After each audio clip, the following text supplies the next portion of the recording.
আপনি অহংকার দেখাচ্ছেন ক্ষমতা।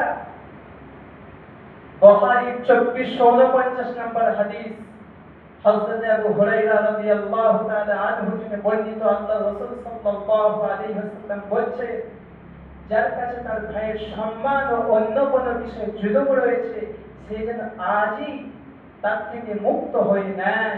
কারণ কিয়ামতের দিন সেখানে দিনার দিরহাম টাকা পয়সা থাকবে না। সেদিন ওই জালিমের যদি কোনো আমল থাকে সেগুলো মাজলুমকে দিয়ে দেওয়া হবে, আর মাজলুমের উপরে যে গুনাহগুলো থাকবে জালিমের উপরে চাপিয়ে দিয়ে তাকে জাহান্নামে নিক্ষেপ করা হবে। একবার আল্লাহ রাসূল সাল্লাল্লাহু আলাইহি ওয়াসাল্লাম জিজ্ঞাসা করছেন সাহাবায়ে কেরামকে, যে আমার সাহাবারা প্রকৃত দেউলিয়া কে, প্রকৃত মুফলিস কে? তখন সাহাবায়ে কেরাম বলছে, যার কাছে অর্থ সম্পদ নেই সেই তো প্রকৃত দেউলিয়া। এটাও হযরত আবু হুরায়রা রাদিয়াল্লাহু তাআলা আনহু থেকে বর্ণিত, সহিহ মুসলিম শরীফের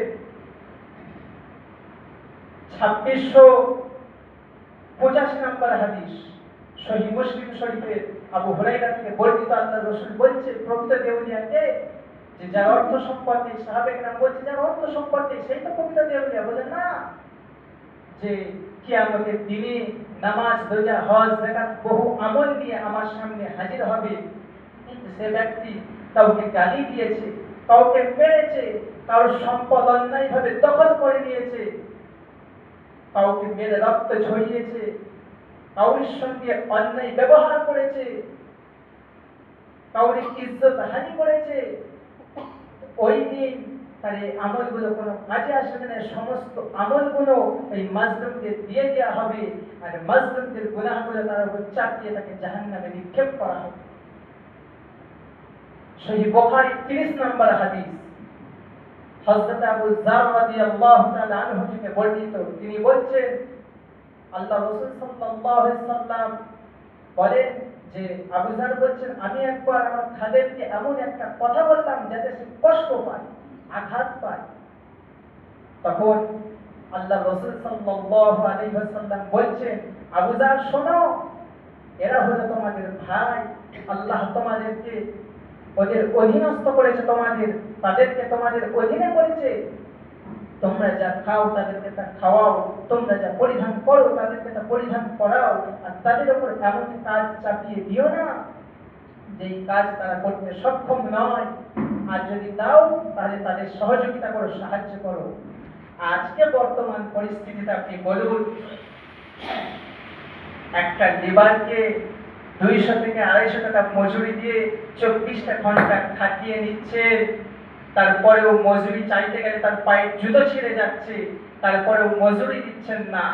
আচ্ছা, কিয়ামতের ময়দানে এই ব্যক্তিটাকে দাঁড়াতে হবে কি হবে না বলুন তো? হবে দাঁড়াতে। আর এই ব্যক্তির যত আমল থাকবে সবকে ওই মাজলুমকে দিয়ে দেওয়া হবে। আপনি একটা সাধারণ লোক, গরিব চাষাভুষো মানুষ, তাকে পেয়ে সারাদিন 200 টাকা দিয়ে, গরিব মানুষ বেচারা কাজ করতে এসছে, 200 থেকে 250 টাকা দিয়ে সারাদিন সন্ধ্যা পর্যন্ত খাটিয়ে নিলেন, তারপরে তাকে 200 টাকা দিচ্ছেন, তার ন্যায্য মূল্য দিলেন না।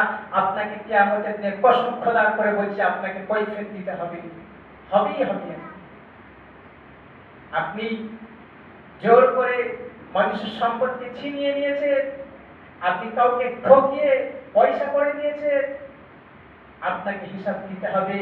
আপনি কাউকে ধোঁকা দিয়ে, কাউকে ফাঁসিয়ে, সে জায়গাটা দখল করে নিয়ে, কাউকে ফাঁসিয়ে দিয়ে আপনি তার সম্পদটাকে লুটে নিলেন।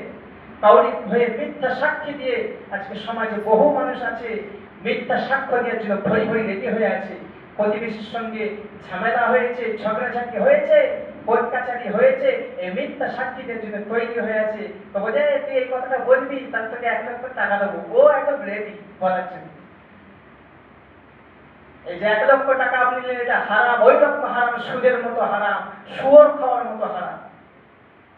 আপনি কাউকে ফাঁসিয়ে দিলেন, ঠকিয়ে দিলেন, তাকে জবরদস্তি, সে ওই দোষের দোষী নয়, তাকে ওই দোষের দোষী আপনি করলেন। শুনে রাখুন, কিয়ামতের ময়দানে ওই আপনার যত নেকি সব ওই মাজলুমকে দিয়ে দেওয়া হবে, আর তার যত গুনাহ সব আপনার ঘাড়ে চাপানো হবে। আপনি কাউকে ঠকিয়েছেন, ক্ষমতার বলে তাকে জোর করে দোষী বানিয়ে দিয়েছেন, নির্দোষকে দোষী বানিয়েছেন। আপনাকে সেদিন কিয়ামতের ময়দানে তোলা হবে, আর তার জন্য তার কাছে আপনাকে হিসাব দিতে হবে, কৈফিয়ত দিতে হবে। আপনি কেন করেছেন এটা? আপনি তার সম্পদ নিয়ে আপনি মনে মনে করছেন আমি মাদ্রাসায় লাখ লাখ টাকা দান